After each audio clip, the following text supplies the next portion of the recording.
appreciate everybody for coming. Thanks so much for coming to the HGA webinar series, first episode of 2026, as mentioned. Sandy and I came up with this idea from a LinkedIn post, as a matter of fact, about engaging new donors. Now, that is absolutely something we'll be discussing today. However, there's a caveat where we don't want to forget the donors that we currently have. And we can engage new donors and create relationship with new supporters from the ones that we already have. And we're going to get into that. We're going to get into absolutely talking about getting new folks in the room at your event and why. Yeah. And honestly, why your event is your best pipeline, why your event is your best lead gen tool that you have, for instance. And we're going to get into today. So thanks so much, everybody, for coming. Appreciate you, brother. Thank you so much for coming. I see a lot of new names. That's really, really awesome. Appreciate everybody for coming. And if it's your first time, it's great to meet you. And let us know how you heard about us. That'd be awesome in the chat. You can see chat Q&A is open. I think Sandy's going to pop up an HGA text. Yeah. Okay, cool. There's a text. No, I'm sorry. I thought you were talking about the poll questions right there. Yeah. Absolutely. Yeah. When's your next event taking place? Yeah. Sandy popped up. Sandy Hills and Rath, producer of the show, popped up the text WIN, WIN, to 73747. You'll be entered to win a giveaway at the end of the webinar, stay till the end. And we're going to give away $1,000 in HGA bucks, if I'm not mistaken. That's going to come with a free coaching session with the most prolific mind, the most prolific fundraiser I've ever met, Jason Ledlow, who just so happens to be my business partner and co-founder of HGA Fundraising. My name's Trevor Nelson. I'm the other founder of HGA Fundraising. We provide the most profitable auction items in fundraising, but we have a lot more fun than that. We have the webinars, we have the podcasts, free coaching with Jason, and we have an exceptional team, Sandy included. So good to meet y'all. Good to see you all again if we've met before. And let's get into it. So I've had a lot of really interesting conversations with fundraisers recently, with big shops and small shops. So big national, organizations that do 70 events a year, and folks that have a staff of 3 and they do one big event a year, for instance. And the feedback that I'm getting, Jay, is that there's about 50% of the room is filled with current supporters and donors and 50% new. So there's a tremendous opportunity, of course, to engage new folks and to build even deeper relationships with the folks that you already know. Can we start there with why it's important to focus on current donors when you're building out your event, and how you can work with them to engage new donors to come and to create those relationships that hopefully last for, years? Well, I'm going to roundabout. I'm not going to come at it directly with that question, because I thought about this, and one of the things is, we start thinking about a successful event, who should be in the room. Okay. Yeah. And this comes up all the time, and like with a coaching session, when you do a coaching session with me, and everybody who's done one with me knows 95% of everything we talk about is how to get the right people in the room and setting all those things up. And this is where everything's directed. Even though that's not what, we're in the trip business. I mean, we want we want to use our trips and they help raise money, but we need to get the right people in the room to begin with. And I think, we need to think about who those people are. Who are the people that can do it? Well, one is, we want to have people that are aligned with our mission. Mm-hmm. But when we're talking about fundraising events, we need to have people that align with our mission, but also have the capacity to contribute to our mission financially. This is a financial fundraiser. Okay. So let me give you a couple of examples. And I was talking to somebody the other day about this on a session that I did. And I said, there was an event that I was part of years ago, and they kept getting more people, 700 people show up, and no one had any money. My point was, and what we saw was they started, they had like 350 people that were and they raised a significant amount of money, and they kept growing, kept going up with people, and the money kept going this way. And the reason is because they forgot what they were trying to accomplish, and they got where they were just trying to get people to fill the seats. And what you got to do, and I'm going to be real specific about this. I thought about this really before this webinar. Yep. More than mission alignment, they need to have capacity to give over the ticket to attend. Explain. Okay. So I'm going to use, let's just say a lot of times somebody says, well, I bought a table for two grand. I've already spent my money. Well, they also brought 7 other people with them. And, it cost us, we look at our costs, and that cost us $1,500 to put them in the table for the room, everything. We've got that much tied up in the cost. So we're only making $500. Well, it's really kind of a negative. It's a negative content. And there may be some people there that have capacity, and we definitely, just because somebody doesn't write you a big check or buy the most expensive auction item in your event doesn't mean that they don't have capacity. But that's where we're trying to do. We're trying to lean in to find those people who have capacity. Like when we talk about a people exercise, who do we want in the room? Can they write a check for $10,000 or more? Do they have it starts with who do we know? Who do we already know? Most powerful fundraising tool. Got to find it right here. Cell phone. Okay. Who do we already know? Who's already come to our events? And then we need to profile those. We need to profile all of our people.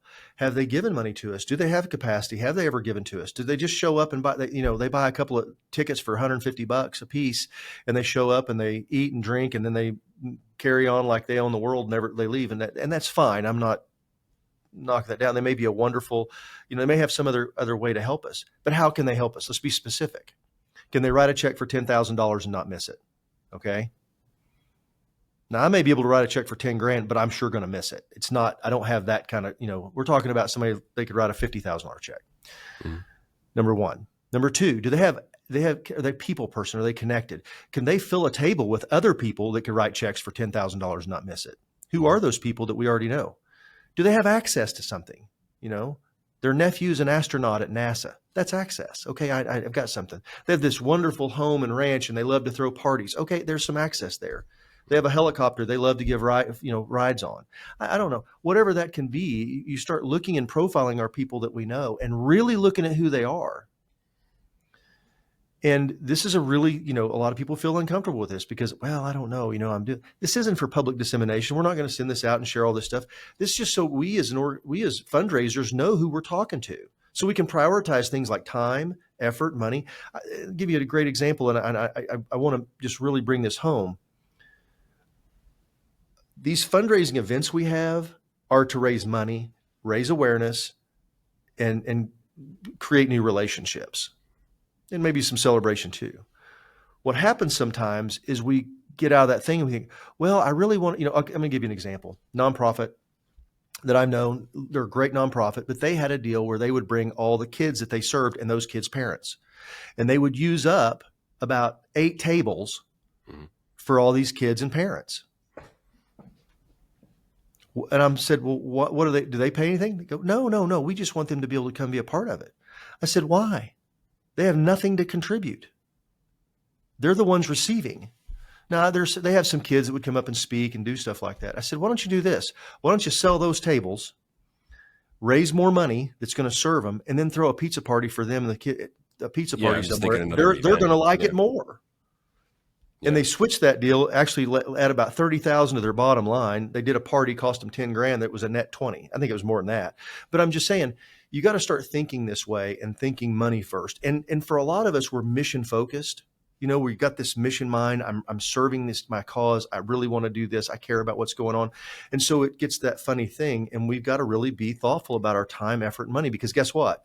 The other nonprofits are thinking that. They are thinking about how do we engage with these people that have capacity. And so that's kind of a long way around to do that. But, with our current donors, we can have real conversations with them. Hey, I know you've got a lot of friends, and be candid with them. I know that, hey, you're going to buy a table this year. Hey, I need you to help us out. We're really trying to push the needle this year and really serve more kids. Last year we helped 100 kids. This year we're going to help 125. Next year we're going to help 150. I need you to go pull out your Rolodex and bring some of those rich friends I know you got and have a candid conversation with them. Yeah. We're really trying to raise some money. I also want to say a great icebreaker for having those conversations, if you have any trepidation about it, would be flipping the table, so to speak. No pun intended. Flipping the table, so to speak, and asking them for feedback about what they liked about the last event, what they'd like to see at the next event. Start like little icebreakers, for instance, just getting some feedback and letting them know if they're, once again, a current supporter and they've bought tables before and whatnot, and you're trying to engage them to bring their, friends that have capacity, that have affluence, that have a heart for what you're doing potentially as well, would be just to ask them for feedback. I think it's a really great way that we can actually get the conversation going. And then actually start identifying folks that they know, because they good chance they do know some folks. I had a question that just came in. They do. I want to tell you, of course. I promise you they do. They absolutely know people. Yeah, absolutely. And I want to put something on. They're also probably great networkers. That's why they got themselves in the position that they're at. But go ahead, Jay. Yeah. You know what? Just candor. Yeah. Being honest and open. Yeah. When you're talking to somebody, okay, I always ask this question: who's your biggest fan? Give me your top 5 biggest fans. Who's giving you the most money that's not a foundation or a grant? Yeah. And they'll sit there and go, okay, well, it was Dr. Smith. And okay, let's talk about Dr. Smith. Pick up the phone and call Dr. Smith and say, Dr. Smith, you've been such a great, you're such a great advocate for us. You've really donated. You're one of our top donors. I am. Yeah. They may not even know that. I'm telling you, this means something to these people when you give them this feedback. You also bring up a really great point about candor, though, Jay, too, where if you could say something like, hey, listen, Dr. Smith, last year didn't quite hit, for instance, the mark. We just don't feel like we had the right people in the room. You're one of our biggest supporters, one of our biggest fans. Could we collaborate with you, possibly even put together, multiple folks in the same room where you can brainstorm and start doing the people exercise, for instance, to get the right people in the room. Candor's huge. Not telling folks that you dropped the ball necessarily or anything like that. You can go there if you have. I'm a big believer in letting folks know exactly what's going on, but letting folks know, hey, we didn't hit the mark last year, for instance. We need to get the right people in the room, and we're leaning on you for some help. And folks will respond to that. Sarah had a great question. Sarah, it's great to see you. Can we do this? Can we do one thing? And I don't mean to. Sure. You're running the show. I'm just here, but I was going to say, can we hold Sarah and Lisa both asked 2 specific questions about sponsorships and using that stuff? Can we come back to that in just a minute? I want to get their great questions. And just when we're talking, there's something else we're going to talk about here in just a minute. And I'd like to do it then, because I think, there may be a specific question about, this whole thing of engaging with people that have given to us. I can't understate how important it is to people that give significantly to your organization. I don't care whether it's 500,000, 50,000, or 5,000. If that's your top donor, it doesn't matter. It's all the same emotion is tied to it. It means something when they do it, because if you don't let them know, they have no idea, because it changes their attitude and mindset when you reach out to them and you start asking them these questions. And, one of the things I know a guy, there's an organization, he has a lot of money, like million, he's not a billionaire, but he's probably close. He's given a lot of it away. And, I saw him really get onto a executive director one time, because she said, well, if we, we've raised enough money, we won't have to turn anybody away. And he kind of said, what are you talking about? He goes, and I've never seen this man have a crossword in his life. And literally I've talked to him about this afterwards. Okay. He is the most gentlest man you've ever met in your life. But he said, do not ever let money be a reason that a kid can't come to this camp. And it was personal to him because it was emotional to him. Mm-hmm. And while he doesn't want to fund the whole thing, he could. But his point is, don't let money be a reason. Call me and let me know. I have another friend, and we've got a dear friend of ours. She called, they needed a fence. She called one of her top donors, John, we need a fence. Is there any way you could help me? He goes, yeah. He goes, I'll be there in 2 hours. You got time? She goes, yeah, I do. He shows up. She says, what else do you need? How much is the fence? 10 grand. Okay. What else do you need? Well, ends up the guy spends $25,000. Mm-hmm. I think the most he had given at that point was maybe around 10 grand. Yeah. At one time. Yeah. My point is, these conversations of candor, when people invest that kind of money into your organization, they care. They're invested. Okay. They've trusted you with their money. That's a big deal. So trust them back to hear the candor that you have. Now, I'm not suggesting that you go and say, look, if we don't get a check in the bank tomorrow, we're going to have to let some people go. That you need to have that talk before that happens. You still need, but that's the kind of people that you need to be able to go to. And that's the relationship that you can develop with these donors that are significant. And they have a vested interest. They want you to succeed. So they're going to help you get more people in the room, the right people. Yeah. Because I tell you right now, they're probably looking around going, why am I the biggest donor? Sure. They may be thinking that to themselves. What I hear you say with these different examples is when someone's that invested in your organization, you're talking about partnering with them for the sake of the growth of the organization. And the expansion of the mission. It's once again, just the framework in your mind just could be a little bit different where you're actually, and the point being is that these folks are craving that partnership opportunity. And so viewing folks like that have given at that level, and I'm not doing it for a label perspective, I'm doing it from a relationship perspective. Those folks are partners. Well, we talk about like corporate giving. Can I tell you, this is a real interesting study that I read. Corporate giving, everything in the C-suite is still emotional. Sure. Absolutely. It's still about emotion. Yeah. The reason that people give, they want a return on their investment. The return on their investment. Now, there may be some shine they get, or there's some reason that they have a reason they want to be seen giving into this community, or they want to be around this cause, or something like that. I mean, that's absolutely part of it, but it's still emotional. There is still emotion tied to it because there's there's plenty of nonprofits they could give to. Why are they giving to yours? Because they've got some kind of emotional connection. There's something about your nonprofit, your mission that they connect with in the C-suite. It's a fact. Yeah. And what you got to do is understand what that is. And then when you understand that, they may have more money. Maybe it's just not corporate dollars. Maybe you've got the co-founder of the company who's got a personal checkbook. I know personally, there's a company a corporation here where I live, they give to a very specific niche. It is very, very specific. And that's what they do corporately. However, when you ask them personally, the checkbook comes open because at a personal level, they still have significant capacity to give. And once you connect to that emotional piece, and you're not asking the company, and you're asking the person that owns the owner, it's a different thing, So, and they know a lot of other people they can connect. That's how this works. It's not what you know, it's who you know. And relationship is at the basis of it. Next point, or are you ready to get to questions? Let's do the next deal, and then we'll come back to questions. Okay, I want to get back to Sarah and Lisa's question here in a minute. Absolutely. You talk about preparing folks to give big once they're for the event and what have you, and how early you start communicating. Yeah. Okay. Yeah. Okay. Well, no, I was going to get to that part in section 3, but well, this is kind of like pre-event stuff. Yeah, and I think that's really important. I mean, I think the question that you're going to ask is, let me ask you. I'm going to flip it around. I'm going to ask you. Yeah. Okay. Yeah. What does it mean to warm up an audience before they come to give? Get them ready.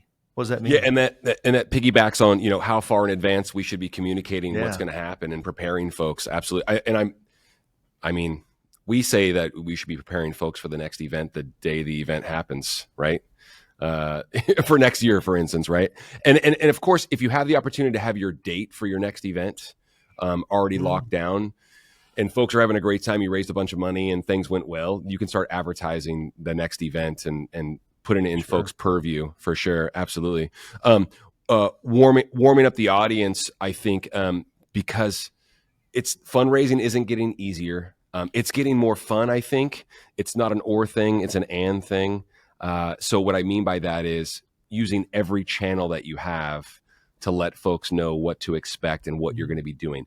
Not the party so much as what you're going to be doing at the event and what you're serving. We had a really great guest on, and what you're hoping to achieve. Once again, we had a really great guest on. Johnny came on at the end of last year on the webinar and said something very interesting. Used a really good example of a private school that needed to raise money for a fence, for security and all these things and very, very important stuff, whatever it might have, might be, it could be a new elevator or what have you, or a new gymnasium. And he said they were talking about the party, and it was like this 80s themed event and all this stuff. And he said they made it so much about the party that they forgot about the fundraising. So what I mean by warming up the audience is, of course, there's going to be a fun party, but that needs to become the and we're also going to be having a fun party, right? So, and you said, at the onset, making sure the focus is understood. So warming up your audience means letting folks know exactly what they're coming for, exactly what they're supporting, even if they've never been before, especially if they've never been before, and what exactly you're looking to. So they know what to expect. They know what items are going to be there. They know what different giving opportunities are going to be there. They know who the auctioneer is going to be. They know what kind of party is going to be available, to attend at the end, for instance, hopefully once the fundraising is all out of the way, but not making the party and the fun part at the forefront. I think that's actually a big, big piece of warming up the audience to give, whether they've been lifelong supporters, they've been coming to your event for 2 years, or they've never been before. What do you think about that? Well, I think you're right on. I think that you've got to be back to that word candor. Hey, you're going to come, you're going to have a great time. We're going to help raise some money. We're going to get this awesome fence for our awesome kids or our awesome school. We've got, we're going to have a great raffle. We've got a live auction. We've got a fund to need. We got some great items we're going to have. We've got this amazing dinner that we've got planned for you. It's going to be a lot of fun, this cool theme, all this stuff. You start talking about it and get people jazzed up about it. Yeah. Let them know, hey, this is what we've got. And if you think your event sucks, they're going to think it sucks. I'm going to be real. I'm going to give candor. So you got to think about, how do I make it not suck? Okay. Yeah. Yeah. And it's funny that you're talking about Johnny, because another one of our partners, Rossi, brought this up too. Yeah. He goes, you can have this most amazing event. You can raise a lot of money and it's really deep and everything. And those people leave going, wow, that was so emotional. But he goes, it's kind of like watching a real emotional movie. He said, I can go watch a fun movie, and I'll use his example. He said, giggle. What was it? I remember what the movie was. He goes, Dumb and Dumber. He said, I can watch Dumb and Dumber anytime, anywhere, because it's light. It's light, easy, funny. I'm going to laugh and get on with it. Yeah. But he said, Marley and Me, for him, he said, it's just a very emotional movie. And it's one of my favorite movies, but I don't really want to go there emotionally. So we've got to do that. We may have a very deep, meaningful mission that we want to do this, but we got to leave them thinking about the party, and it is about those things having fun. And, when I said fundraising is becoming, it's not getting any easier, what I meant as well from a messaging perspective is kind of what we were talking about earlier. It's like, where is everyone's attention? My attention happens to be on LinkedIn. I check all my emails. Yeah. You have to nail it all. And this will segue nicely to the end of the conversation that we're going to have today about, planned gratitude and making sure that you're all these different touch points. But I'm saying, when it doesn't get easier, it's got to be the social messages, email messages, text messages, phone calls, cards, all of those things. So what I mean by getting folks warmed up, getting the audience warmed up to give big, is having all those touch points, all your ducks in a row, so to speak, so folks know exactly what to expect. But you have to do it all. You have to do it all. And this is kind of where it comes back to that phone call and that spot. Like, let's go back to Lisa. She said, how do you balance corporate tables who have a larger budget for sponsorship, but then they fill it with client and sales reps? Well, how are you having that conversation? So let me give you couple of examples. Mm-hmm. Hey, Trevor. Hey, it's Jason. Hey, man, we've got our event coming up. You've been a great sponsor. You and the bank. I mean, I love it when you do that. But hey, I need a favor this year. I need you to bring a bunch of your board members and come and spend some money and show off. Okay. Would you do that for me this year? I need you to come in here. Yeah. It's that kind of question. It's having that confidence to be able to have that. And that takes, you got to have that. And when I say confidence not in your event and what you're doing. Hey, we're going to have a great party this year. I really want you to would you do, bring some of your rich friends and come in here and spend some money. Do you know what that does for people when you tell them that? It makes them feel good, because you're telling them, hey, I know you're rich. And I don't mean that in a braggadocious way. I don't mean it that way, like, oh, well, they need to be puffed up. They know that's not what I mean. I mean just that you're acknowledging that you need their help. Yeah, you believe in them. Because a lot of times, and I'll tell you, back to the emotional piece of corporate giving, they think all they want out of me is a check and then I'm done. Mm-hmm. And it's how you ask the question. It's how you have that conversation and that relationship. If they've given to you before, well, I hope you're not waiting until it's time to do this, but you got to have that call with them and go, hey, man, I really appreciate everything that you did. Now I know that you gave your tickets away. So maybe there's something we could do that was different. If you don't think that you could come and you could bring a bunch of your, board members and stuff like that, because, if a bank gives you a check for $3,000 and buys a table, then they walk out and take the tickets and give it to a bunch of tellers, it's a net negative for you because the tellers don't have any money. You're not going to make anything off of it. Now, if they're clients, depending on what they do, if they're clients, that's an opportunity to have a relationship with a client. Mm-hmm. I can't tell you how many times in the past I've seen the top giver for an event be a guest that just showed up. Mm-hmm. They don't know anything about it. We've got a guy who spent $25,000 on our trips. They netted, they made it was just in a silent auction. He bought them in a silent auction. Yeah. And all of a sudden they got a $25,000 caliber donor and the guy had never been there before. So, so it kind of depends, but let me touch base on this real quick. Okay. If that's the case, maybe there's a better way that you can do this sponsorship. Maybe instead of giving them a table, you do an underwriting opportunity. I can tell you, I know a guy that writes checks, has to do 12 events a year. He has to be in 12 events a year because he works for a public utility company, and that's his job. Mm-hmm. And he said, "Can you please give me something that isn't tied to a table?" I said, "Why don't you sponsor the golden ticket? If you don't want to go, why don't you do that?" He goes, "What does that mean?" I said, "You're going to help them raise $10,000. You're going to underwrite the ticket. You get the same thing and you don't have to show up." And he goes, "I love it." And he literally helped organizations so he could go back and say, "We helped you raise $120,000. And you let them off the hook basically, because that they're not going to do it because, or in the flip side of that, you call somebody up that and I said, "Hey, Trevor, hey, it's time for our event. You've been a great sponsor. It's going to be in April." And you go, "Oh man, sorry, dude. We've got a trip. We're going to be out of town that time. Sorry, maybe next year." "Hey, Trevor, it's not a problem. Hey, instead of doing a table or anything, let me send you over some underwriting opportunities. They don't have a ticket. There's nothing to attend, but that way I know you can, I know you care, and you could be a part of us." And gang, I'm giving this because I've said this same thing 1,000 times. So it's coming out real easy for me. But you can present it just as easy. Okay. These are things that can be presented just as easy. Use your language. This stuff is so simple.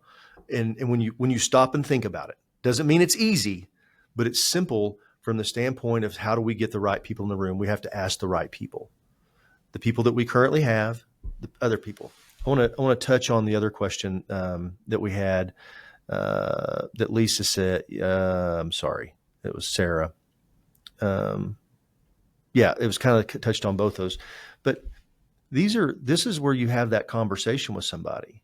It ties into the whole thing of, well, how do I prep the room? Asked of this corporate giving. I think it was maybe it was from Becky. Pre-seeded donations.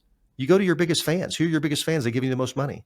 I walk up to Trevor and I call Trevor. "Hey, Trevor. Hey, it's Jason. Hey, man, I know that you've just been crushing it with us. We appreciate it so much. We've got our event coming up in March and we're really trying to knock it out of the park. Last year we helped 100 kids. This year it's 125. And I know you care about these kids. Would you be willing to make a gift that we could turn around and challenge the room to get other people to give?" People that have money like leverage. Okay. They like the leverage of saying, I know, and you could acknowledge, "I'm not asking you to do it all, but would you be willing to make a gift that we could turn around and challenge the room to do it?" He goes, "Oh, like a match challenge?" Yeah. Now I say it specifically, make a gift, because if you say, "Hey, would you match it? If we're going to do a match challenge, and you match up to $25,000. If you raise 23,000, they're not going to give you 25 because they said 20 match. But if you say a gift, and they say, "Well, how much would you like? What are you thinking?" That's something that you're going to have to commit to. It takes $1,000 to send a kid to camp. Mm-hmm. We need 25 kids. Would you be, how many kids would you like to do? He goes, "Okay, well, I'll do 25 kids. It's $25,000. All right. So you're going to give 25,000. You're going to sell 25 kids to camp. We're going to see if we can get another 25 to match it." So you kind of turn it around, but it's having that conversation. And what I found in my experience over the past 30 years, knowing people, being somebody on both ends of it, the receiving those calls and everything, it's hard to say no to, especially if I have the capacity. If it's something I care about, I want to see success, and I have the capacity, it's very, very difficult to say no. And I will tell you that most of the times, if they're talking to you, there's going to be some kind of a yes in there, because otherwise they wouldn't take your call, because they know there's an ask involved. And I don't mean that literally. I mean, if you got a great relationship and they may say, look, hey man, I'm tapped out this year. I appreciate that, but let me see if I can help you find somebody to do that. Sure. Yeah. Asking for that. Lisa, it's great to see you, Lisa. Brilliant fundraiser and has been on the webinar as well. Good to see you, Lisa. Happy New Year. Follow-up question. Do you think those conversations come better from a committee member or the nonprofit staff? Depends. Who has the strongest relationship? Sure. So let me give you a couple of examples. I heard somebody ask a question. I think there's maybe one of the questions that was sent in pre-event. It was talking about having a board that's a look and nod board. Mm-hmm. A couple things. Number one, the reason that boards don't engage is because they don't know what to say. Yeah, they understand the mission and everything, but they don't know how to do it. If you ask anybody in the company here at HGA, hey, what do you guys do? We help nonprofits raise more money. That's what we do. Real simple. In fact, if anybody here has ever done a coaching session with me, you know, the very first thing I ask you is, tell me in 10 words or less, what is it that you do? We send kids with cancer to camp, whatever it is. And they don't, and believe it or not, you think they do, and they think they do, but they really don't. They can't quantify it, and not in a simple, this is not a mission statement, just a simple marketing way.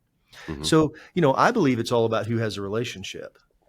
Fair. You know, yep. I've got a friend of mine that's an executive director, and she has a couple of people on her board that are strong they're strong relational people, and they do not like to ask. So you know what she does? Loads them up and takes them with her. And cool. She gets them, takes them in there with her, and they go and have the conversation, because it's like, hey, Trevor, hey, this is Diane. Brother, it's good to see you. Hey, Diane's with, ABC Charity, and we're going to sit here and have a conversation for a little bit. And she wanted to come talk to you, and I want to make and he obviously knows because there was a preset meeting. Mm-hmm. And that opens that connection to where I don't necessarily have to make the presentation because maybe I'm not so good at it. Maybe it's uncomfortable. Yeah. But boy, it could really be an opportunity to do that. So, I want to make sure, Sarah, thumbs up on that, on answering your question. Lisa as well. Let us know if you have any follow-up there. Jay, I want to hit you with a couple questions that came in. Francesca, thanks so much for submitting the question. Is pricing the ticket a little bit higher? Does that help get the right people in the room? Absolutely. Your thoughts about that? Yeah. Absolutely. I think the number one thing that I see in current ticket pricing, sponsorships, underwriting is that everybody doesn't ask for enough. Yeah. You're better off to charge. Okay, let me give you an example. Mm-hmm. Which one's harder to do? To sell 100 tickets for $100 or 200 tickets for $50? I would argue it's harder to sell 200 tickets for $50 because you've got to have that many more. You have to have double their interactions. Double. Yeah. Well, you may, if you have 200 interactions and half of them will buy the ticket for 100, you're better off. Yeah. I mean, and it's a math issue. This is not if you want to know if you're charging enough, it's all about the math. Well, I was going to come to that. Brother. I was going to say, Francesca, if you want to schedule some time with Jason, if you're not quarreling, I'm not presupposing that you are, but if you have questions about ticket prices and table prices and things like that, spend a half hour with Jason about like just the cost, frankly, because I've seen him do this with folks before. The cost of it, of what it takes to fill that table, from a hard cost perspective, and making sure that you're not selling yourself short, so to speak. Because what we see far more often than not is folks not charging enough, and you're upside down when the event starts with the table and the ticket sales. So hope that helps. Let me give you a real simple formula. Take the amount of money that you want to raise. Take what your proposed expense budget is, and you need to spend money. If you're trying not to spend money and you think, well, I don't want to spend any money, you're not gonna have a great event because you can't get it all donated. You just can't. Nobody can come out and you're getting stuff free. It's probably for a good reason. It's free. I'm not saying everything, but I'm just saying in a general rule, you need to invest in your own event, and you can cover some of these costs with things like underwriting. But you need to raise 70% of the gross dollar. So you take, I want to raise $50,000. I think it's going to cost $25,000 to do the events. What my budget is, that means you need to raise $75,000. So you need to raise let's make it a simple number, okay? Let's just say you want to raise $70,000, $30,000 in events. You need to raise $70,000, 70% before you walk in the door. That's my formula. And how are you going to do that? Sponsorships, underwriting, ticket sales. So you do the math and you say, okay, how many people do we have capacity for? We've got a capacity for 300 people. We got 30 tables, they're 10 tops. Okay. Well, if I sell all those tables, all 30 of them for $2,000 a piece, how much money do I have? 60 grand. I'm short. So now, okay, and I'm giving you some general stuff.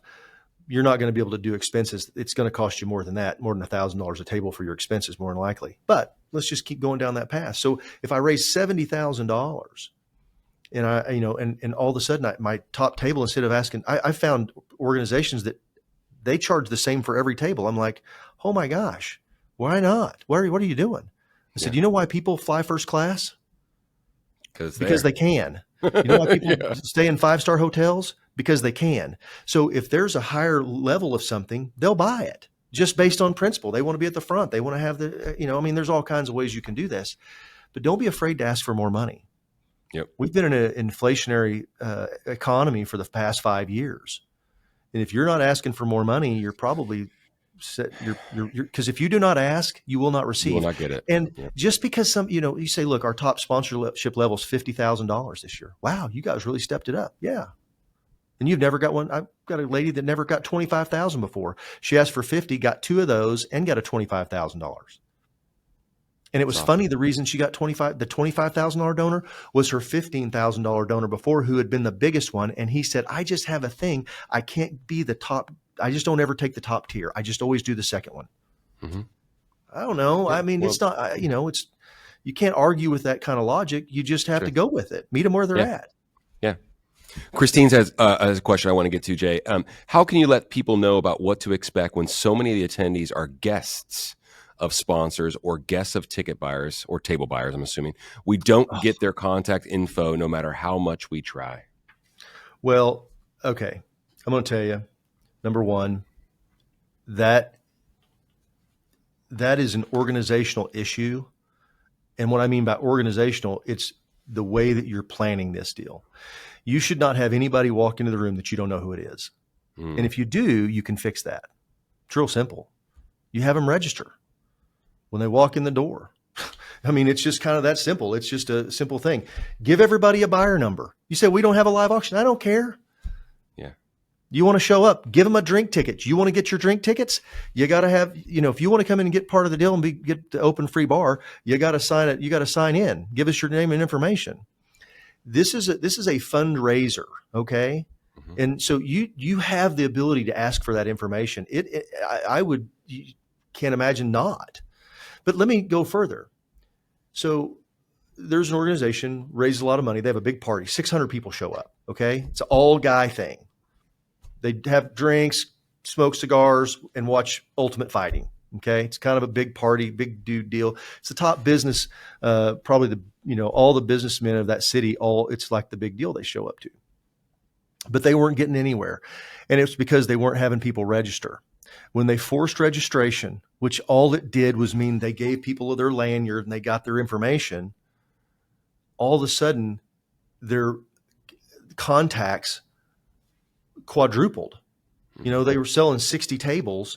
Well, they had 10 people at a table, 600 people showing up. I mean, more than quadrupled. It went up from 60 to 600. Now they've got all these contacts, all these people they can have outreach to. They can have phone calls and contacts and emails and texts and all these things to go on. And they saw their donation go through the roof. Mm-hmm. And you're going to find out that the right people, they may be there and you just don't know it. And so, I got a poll question I ask to put in. How many of you have a written down, documented plan of gratitude? It's just a yes or no thing. I'm curious to see. I'm going to click on it and I'm going to vote so I can see that's the only way I can ever see this. Oh, wow. Awesome. Okay. All right. I'm going to tell you people are saying it looks like more than don't have one. Let me tell you why plan gratitude is important. A written documented plan.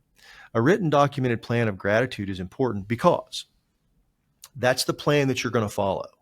This is how we're going to reach out to all these people. And it's a really simple plan that you do it. Okay. Because limited staff, you got 2 people, you got 2 people on the staff and you got 5 people on the board. Okay. So we've only got 7 people and maybe I got a volunteer or something. So we're going to prioritize all the people. If you are a top end donor, let's just say that you got 100 donors. The top 20, I don't care what the dollar amount is, the top 20, that's the executive director, CEO, get those. The next 20, those all come from the director of development, okay? The next 5 are the board members. So you got 25. So now we've got 45 and the volunteer gets the last 5, okay? It's just a really simple thing, but you can prioritize this stuff out. Now, here's where the plan comes in, because everybody leaves going, hey, I've got to send out a thank you letter. And then it becomes this whole process and mess and all this stuff. Let me tell you how simple this is. And for those of you that are saying, yeah, my CEO is so busy, they're not too busy to do this. You go in there and get on their calendar, talk to them about doing this, and you put gratitude call, 10 minutes, 3 calls. And this is how a gratitude call comes. Trevor, this is Jason. I'm the CEO and executive director for ABC Charity.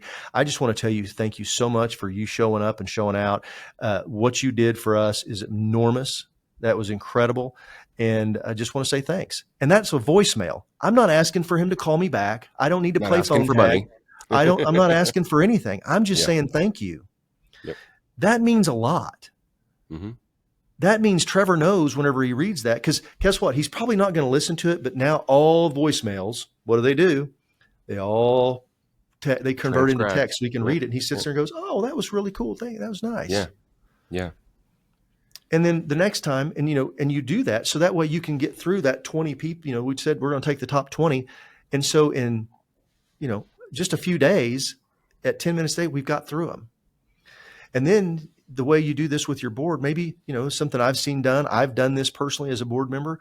You take these thank you cards and you do the same thing with your executive director, but you do the same thing with your board and you give the cards out and it just says, thank you so much for what you did, for how you helping us contribute. Jason Ledlow, board member.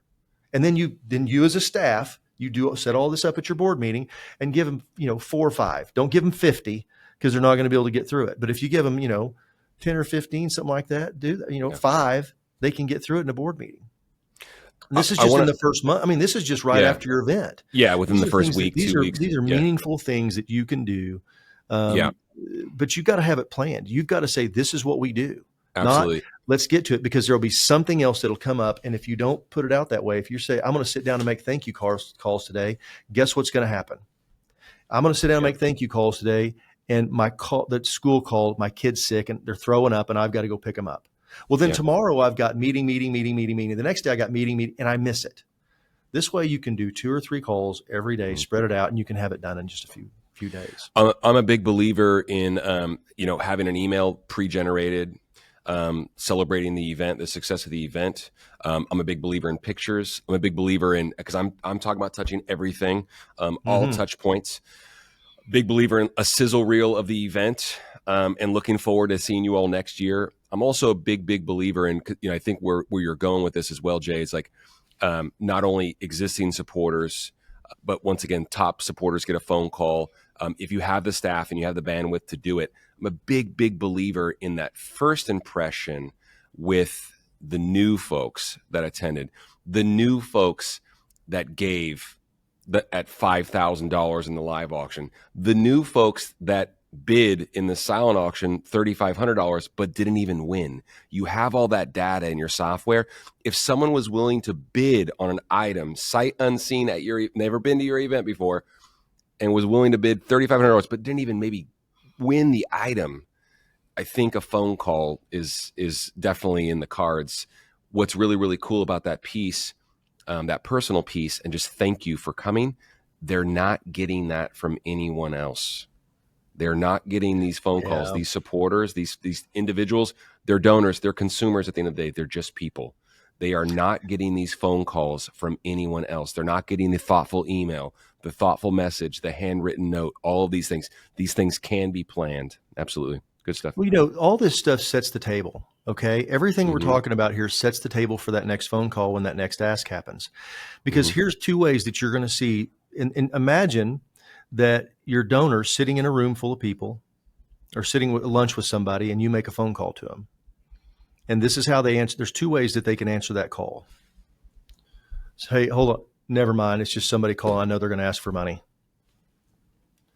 Oh, hey, Trevor. Hey, what's going on, man? How are you? How's everything down there at the, at the school? Everything going okay? Yeah. Oh, really? Hey, man, I'm finishing up lunch. Can I give you a call back in about 10 minutes?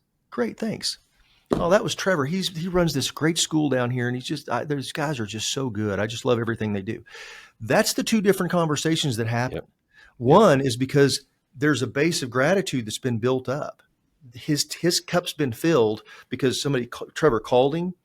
We had a board member send him a note. He gets an email once a month that just says, hey, here's what's going on, an update and how we're spending your money. Maybe not personally. Maybe it's a general deal. Maybe it's a text blast. It's all the above. Yeah. But I can tell you, Doug brings up a great point. He said, make that call Sunday morning after the event. You know how surprising that is for somebody to call and just say thank you? Good point, Doug. I've received those calls and I've never been offended. Not one time, ever, never. Because I may not answer, but that's the whole thing. You don't have to have a conversation. If it goes to voicemail, it goes to voicemail. Yeah, fine. Yeah. Hey, man, thank you so much for showing up last night. Oh my gosh, it was so incredible. This is the other part about planned gratitude. I'm going to give one more thing, and I think this may be controversial. Maybe we should have done a poll question. It's hard to conceive to me, and I don't mean this. I mean this very respectfully. Okay, these events are really hard. No matter what, you could have the best donors, the best mission, everything's easy. You got a great board, everybody's supporting. It's still hard. These are super, super hard, take a lot of time, a lot of work and everything else. And it's amazing to me is how many times the event happens, let's say on Saturday, and on Sunday or Monday, the people that are running this thing are gone. Yeah, it's the worst. They planned a vacation because they said their break. For goodness sakes, give yourself a week after this thing to let the dust settle, because that's kind of another way. I had a question about one of the things I got or a donation I was making, and you're saying, well, I'm out of the office, just finished this event and I'll be back in 10 days. That's a little disconcerting. I just gave you $20,000 and I can't talk to you.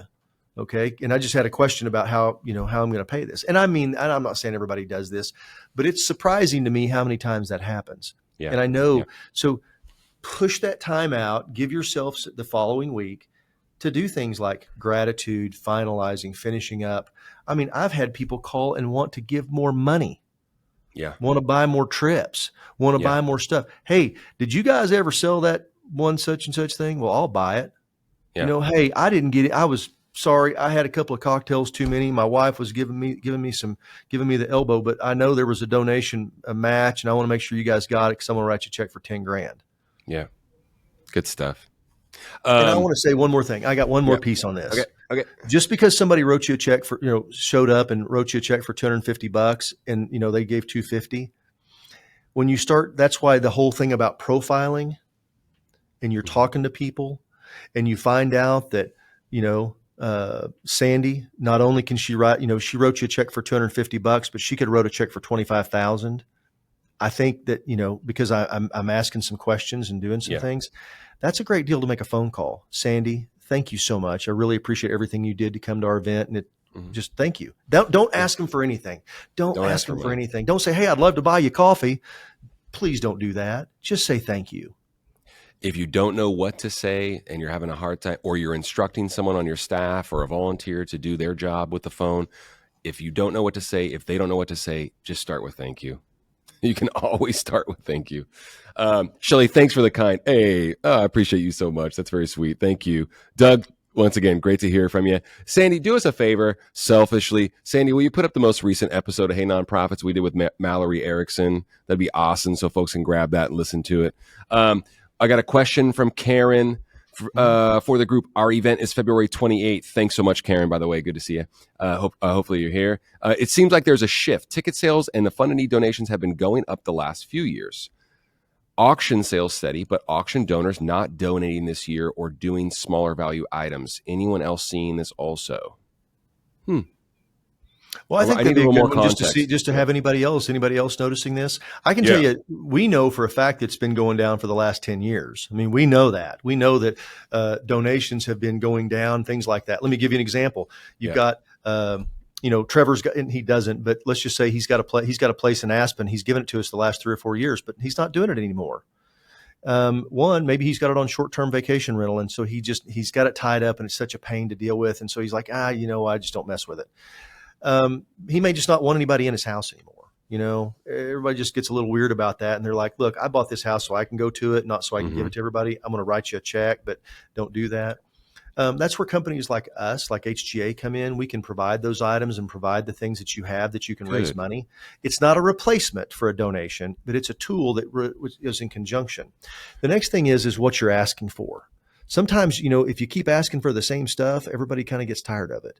Yeah. So, let me give you an example. The guy that's got the lake place, that's really a trailer that has a shed built on the side of it, and it's kind of banged out a little bit, and we've sold it for the last 5 years, and it just keeps bringing less and less and less.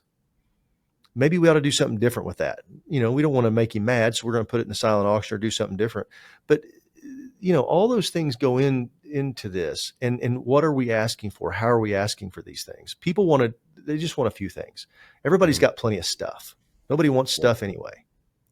So we can get on Amazon, have a pile of it at our house tomorrow.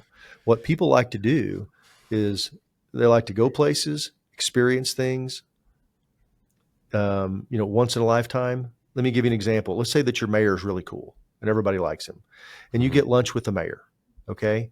It's kind of a cool thing. You get, you go to the local firehouse and say, hey, could we do dinner at the firehouse? There's you find a restaurant and it's really, really rocking. And the restaurant says, look, yeah, we they've been giving you a gift certificate. Say, look, why don't we do this? Instead of getting a gift certificate, what if I pay for the food? I've got a guy that's going to pay for the wine. You can do all that stuff. And you just provide your room, the experience, and the staff. And he goes, yeah, I'll do that. I mean, all those things, you've got to really just start thinking out, I hate the word thinking outside the box because it's been used up, but you got to start thinking outside the organization, outside of your history. Think outside of your history. Yep. Chrissy brings up a great point. Folks just don't want more stuff. Karen, I don't know the ins and outs of your event precisely. However, the market's telling you something at the silent auction is down. Maybe it's the items, right? Absolutely. I'm seeing the chat light up here, but folks definitely don't want stuff. That's for sure. Maybe it's a less is more approach as well, and just being a little more thoughtful. We're happy to spend time with you about that as well. We can get our eyes on. Yeah. If you want to sign up for a coaching session, it's all free. Listen, it's free. Yeah. And if that's what you say, look, I need to know how to ask for more items. Fine. We can do some exercise over that and go through all the different things we've got, and I can run through that stuff with you. Absolutely. If you want to look, we've probably got some of this stuff with items and things you can ask for in one of the past episodes, but I'm happy to spend that time with you. I don't think we've ever had anybody that said it wasn't worth it. So, Diana, my management has issue with experiences and trips due to all the fine print and upfront cost. If you're talking about trips like ours, no upfront cost. That's great. Not too much fine print or anything like that. Just very, very straightforward. Our most, we understand our items raise money. That's the cool part. Our most important piece of what we do is making sure the donor experience is as great as it possibly can be. Thank you, Doug. Thank you, brother. Yeah. Thanks, Doug. Appreciate you. I want to say it is different, and it's a tool. It's not a substitute. It's a tool. And there's the right way to use the tool, and there's not so right way to use the tool. Yep. But I can tell you, because the organizations we work with across the country, we've got a track record of bringing production. In other words, we've got a great track, and happy to have you talk to anybody that works with us and know how simple it is, because, this stuff's hard, and you got to be able to make money with it. And we don't want you to do it if you can't make money. There's a lot of pieces to this thing, having a successful event. It absolutely starts with having the right people in the room. Yeah. Letting them know that they're going to come and have fun. And how do we do that? And then having ways for them to give. Okay.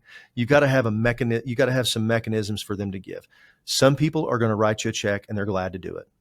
Yep. Some people want to buy something. Some people, they kind of need the little gambling. They want a raffle ticket or some stuff like that. And they like that excitement. So that's how we want to give it to them. So, yep. Hey, Karen, I hope I answered your question as well that you submitted pre-event with regard to, oh, pardon me. Sorry, I'm getting my questions mixed up. Karen had the question about the silent auction fund. And there was one other question. Hang tight real quick, Jay. Mm-hmm. Oh, from Christy about prioritizing development with a donor development with a small staff of 2, day jobs and a nod your head but lovely people board. Yeah, I mean, the automation piece I think is great. I think also, Christy, time blocking, like Jason mentioned with these phone calls, you can do 3 a day, but having a plan going into your event so you know exactly what to do coming out of it. A lot of these things with software can be already automated. I'm not saying to go with the non-human automated approach. However, once again, putting these things on your calendar, blocking off the time, and having the social posts, the email, the text messages planned for the folks that gave at the $200 level, for instance, things like that can already be done before your event even takes place. So, yeah. But, when people think about automation, people think about automation, we automatically think about some software program, an app, AI, all this stuff that's going to do it for us. That's not the way we're talking about when we use automation. We're saying make it automated, the system, so that way we know, so we can do those human interactions.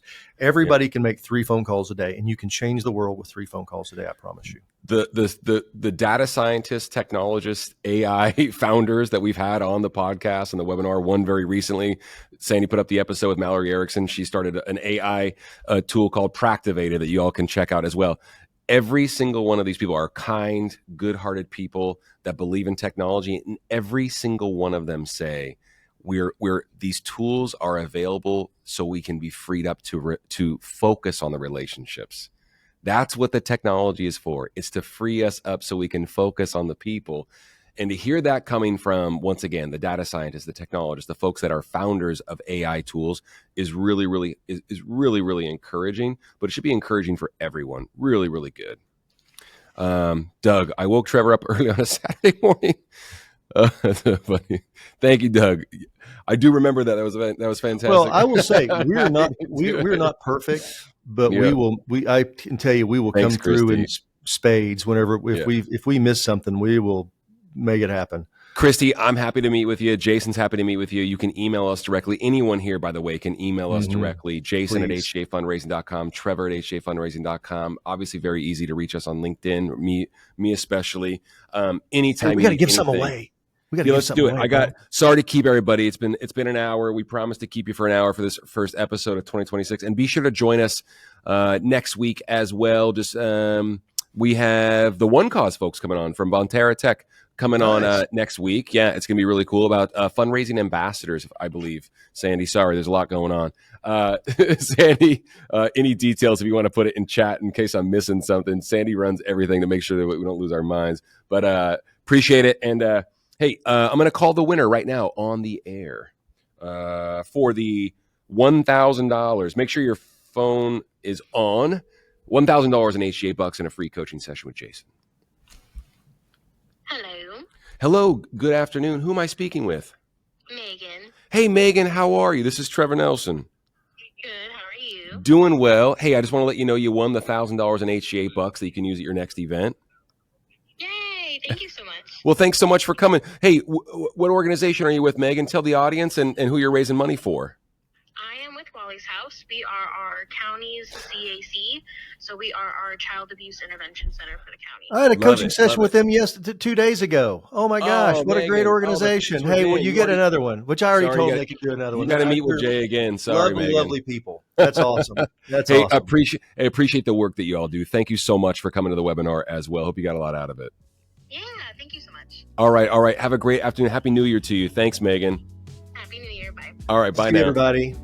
Y'all have a great year. Hey, that was cool. All right. Yeah. Well, you already met Megan. That's great. Yeah. Well, she's got to meet with you again. She's going to get sick of you. But hey.